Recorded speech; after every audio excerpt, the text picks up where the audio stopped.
This is the intro video for the Cecil Taekwondo version of GeBeck. The official, when you look up GeBeck on a lot of other websites, the number of movements is counted as 44. So I would say that's the official count for any style of ITF-based inspired Chang Han patterns. GeBeck officially has 44 movements, and if I ever tested my students on how many moves, they'd have to tell me 44. Okay.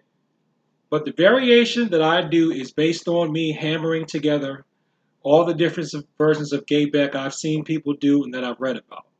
So one thing that you're going to see me do that you don't see written down in a lot of places is this off to the side.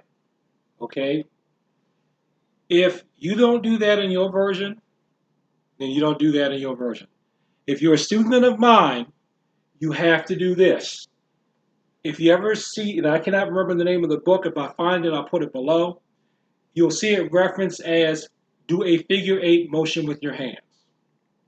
A lot of people probably took it out because they don't see the point of it.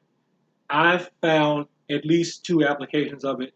One Taekwondo application, another one Taekwondo / pressure point application, another one for doing a hand throw. So those are 2 applications for that. So is there anything else I want to say about this for any students of mine? This pattern relies on an I shape. The official diagram for this is just basically an I. Let me pull up that photo real quick.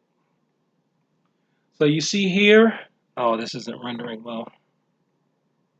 Here we go. The diagram for it is an I. So just think of an I shape. So you're basically going up and down the middle. The form you did before this, Po'un, was going across, straight across.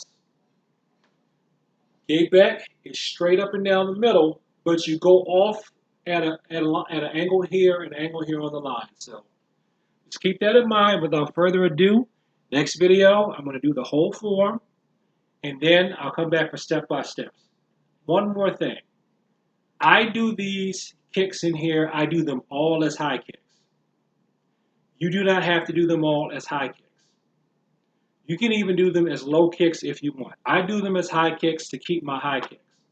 But when you're doing it for me, either if you're doing it for me for grading, you do not have to do this as high kicks. So don't think if you're a current student or thinking about joining that you have to be able to kick as high as I do. You don't.